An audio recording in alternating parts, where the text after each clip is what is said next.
G'day, how you going? The FA Cup, a bit disappointing. As a matter of fact, very disappointing.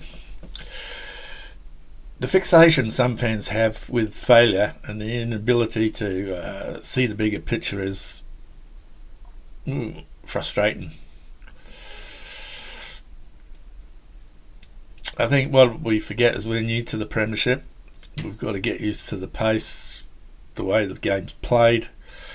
It's been years since we've had a meaningful FA Cup run. To get as far as we got we should be very proud of, and we should enjoy it. This is part of the journey. There are lessons to learn from this game, whether we like it or not. Am I disappointed? Of course I am. I'm disappointed, but I'm also realistic. On the day, we simply weren't good enough. No excuses. Well, there are no excuses. We weren't good enough. I can go into it if you want to, but everybody else has already had their 2 cents worth. We just weren't good enough on the day. Now we have a chance to rectify that.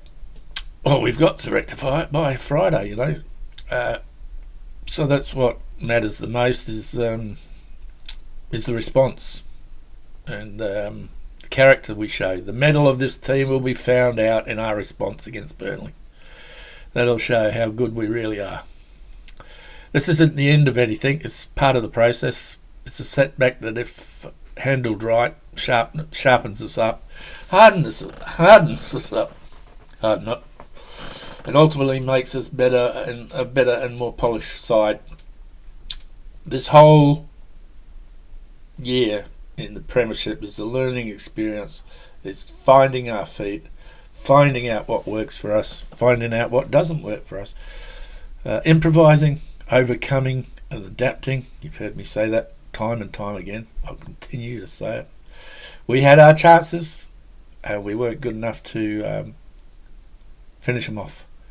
And this is another thing I've been talking about for not just this year but in previous years. I kept saying we get plenty of opportunities and we don't take them, or we don't finish them off, and that sums up the day. Anyway, let's dust ourselves off and get on with it. What frustrates me the most is how quickly the narrative turns to failure, how easily people forget the trials, the setbacks, the climate has taken us to get where we are. This isn't failure, it's football. And we're growing as a football club. And on that note, enjoy the rest of your week, take care of yourselves, and 3 points on Friday, and we'll be back to being happy chappies. Alright then, bye for now. Catch you in the next one.